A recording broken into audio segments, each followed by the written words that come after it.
It absolutely devastates somebody's health in ways you don't even imagine until you actually see it on the floor in the recurring admissions for the same problems this drug is causing.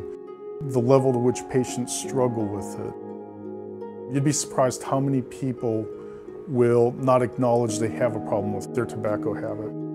We associate addiction to failure. A lot of people think that they can quit when they want to. They don't want to accept the fact that, support is there for them. It's okay to ask for help. We have help available. It's one of the hardest things to give up. I asked if I'd like to go along with the program. I said, why not? It's worth a try. I started when I was 14 years old. I'm now 53. Oh, it's always on my mind. It was always on my mind, like every day, wanting to quit.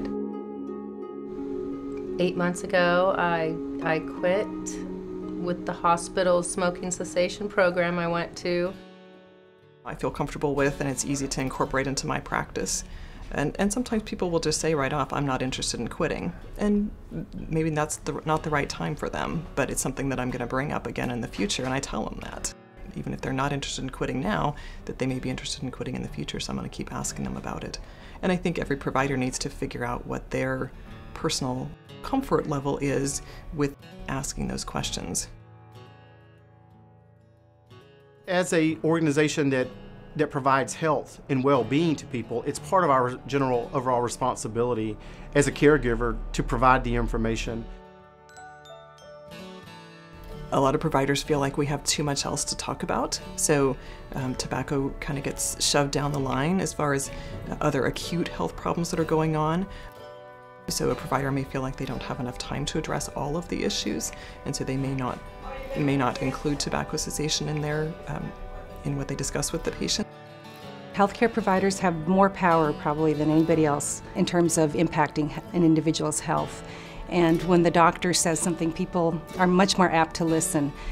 It's the simple phrase that I love the best of all, which is, you don't have to quit right now. You can quit whenever you're ready, but all I can tell you is quitting is the single best thing you could do for your health.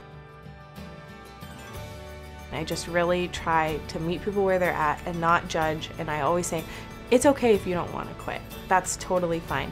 But I can tell you that it's a great idea and you'll be successful when you're ready. So if you're not ready now, work towards getting there. Try to be very specific about their particular health problems and try to point out how tobacco and smoking is impacting their personal health.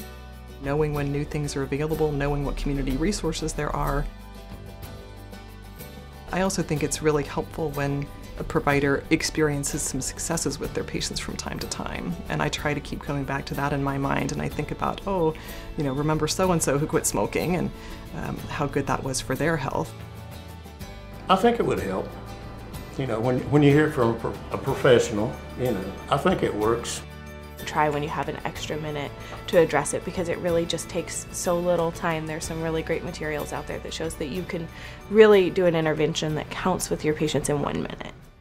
Most of us as providers have had lots of experience with patients who either aren't interested in quitting or who've tried quitting and haven't been successful. And so I think sometimes we get frustrated maybe and feel like it's a losing battle and it's not worth fighting. So I think encouraging ourselves and educating ourselves about what's available. One of the things I know that really helped me is for years before I quit, every time I went to the doctor, every time I went to the dentist, every time I went to any type of a provider, they asked me if I smoked.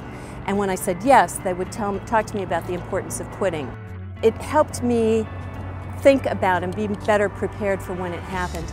Recently, in the last 5 or 6 years, I've really seen people take you up on the offer for educational materials.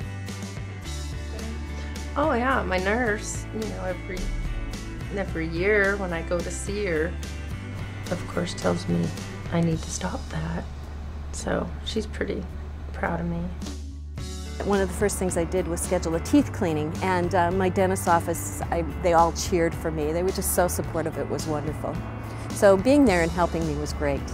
They come back to see us, they look better, tell you what an impact you had on them and how much better their life is, and they can do things with their kids, their grandkids now. And and at the end of the day, it does make you feel good that you did play a part in prolonging someone's life and giving them a little bit better quality of life. To start a conversation is probably the biggest key.